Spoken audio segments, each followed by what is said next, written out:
मां सीता से जुड़े अलग अलग तथ्य। तुलसीदास द्वारा लिखी गई रामचरितमानस में माता सीता का वर्णन कुल 147 बार किया गया है।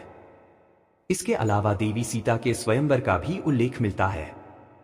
वहीं वाल्मीकि रामायण की बात करें तो इसमें माता सीता के स्वयंवर के बारे में नहीं बताया गया है। वहीं बाबा तुलसीदास ने लिखा है कि मार्गशीर्ष मास की शुक्ल पक्ष की पंचमी को श्रीराम और सीता माता का विवाह हुआ था। लेकिन वाल्मीकि रामायण के अनुसार सीता माता के स्वयंवर के बजाय विवाह के बारे में जिक्र मिलता है।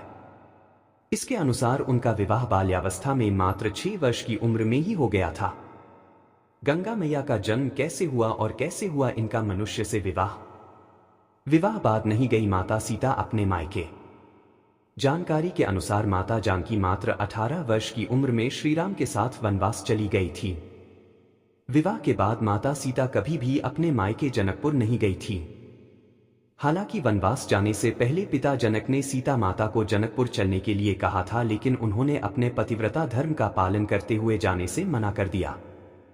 हरण के रथ को लेकर भी अलग है मत।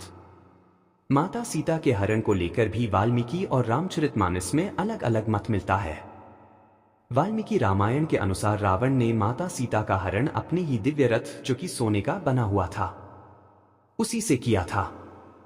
लेकिन बाबा तुलसीदास ने लिखा है कि रावण सीता माता के हरण के पश्चात उन्हें अपने पुष्पक विमान से लंका ले गया था। चित्रकूट। श्री राम ने संगम के समीप यमुना नदी को पार किया और चित्रकूट पहुंचे। राम को वापस अयोध्या ले जाने के लिए भरत चित्रकूट पहुंचे थे। चित्रकूट के पास ही सतना, मध्य प्रदेश, अत्रि ऋषि का आश्रम था। श्री राम ने आश्रम में कुछ वक्त बिताया था। दंडकारण्य। अत्रि ऋषि के आश्रम के बाद श्री राम ने मध्य प्रदेश और छत्तीसगढ़ के घने जंगलों को अपना आश्रय स्थल बनाया। श्री राम ने अपने वनवास का सबसे ज्यादा समय यहीं बिताया।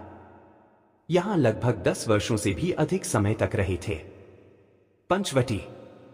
दंडकारण्य में मुनियों के आश्रमों में रहने के बाद श्री राम नासिक में अगस्त्य मुनि के आश्रम गए।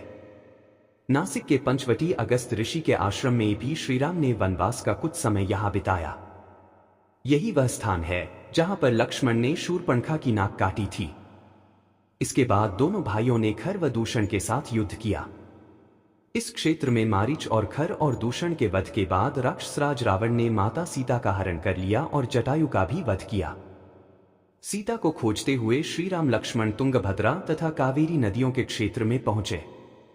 मार्ग में वे पंपा नदी के पास शबरी आश्रम भी गए, जो आजकल केरल में स्थित है। वे ऋष्यमुख पर्वत की ओर बढ़े। यहां उन्होंने हनुमान और सुग्रीव से भेंट की। इसके बाद श्री राम ने अपनी सेना का गठन किया और लंका की ओर चल पड़े। चित्रकूट से अमरकंटक। श्री राम, लक्ष्मण और सीता ने करीब 12 वर्ष चित्रकूट में ही निवास किया था। चित्रकूट के बाद ये तीनों अनुसुईया के आश्रम पहुंचे थे।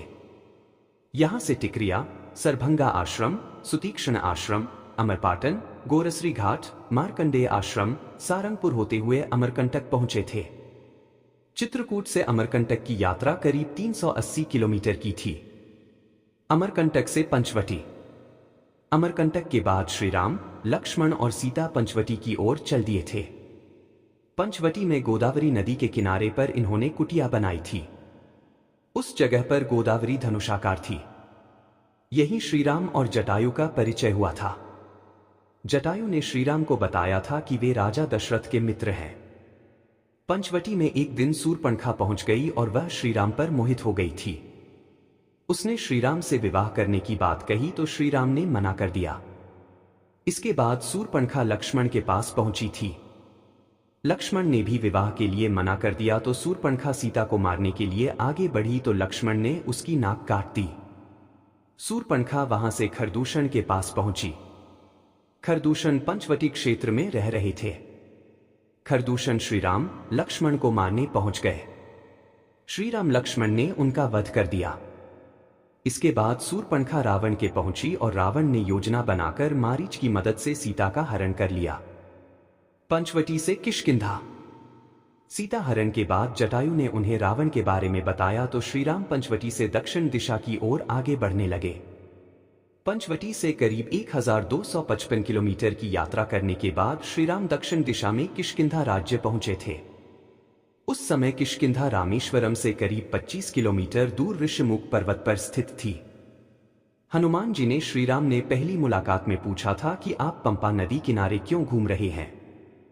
वर्तमान में पंपा नदी सबरी आश्रम में अय्यप्पा स्वामी मंदिर से करीब 4 से 5 किमी दूर है।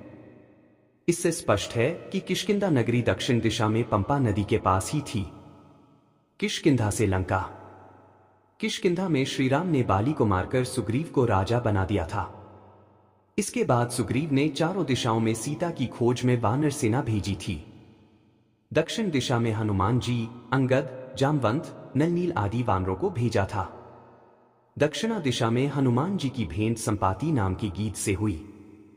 संपाति ने इन्हें सीता के बारे में बताया कि सीता समुद्र में 100 योजन दूर स्थित लंका में है। हनुमान जी लंका पहुंचते हैं और सीता की खोज करके श्रीराम के पास किष्किंधा आते हैं।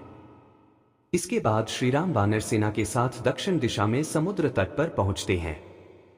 यहां नलनील की मदद से समुद्र पर पुल बांधकर श्रीराम पूरी वानर सेना के साथ लंका पहुंच जाते हैं। लंका में श्रीराम ने रावण का वध करके सीता को मुक्त कराया। इसके बाद श्रीराम पुष्पक विमान से अयोध्या लौट आते हैं।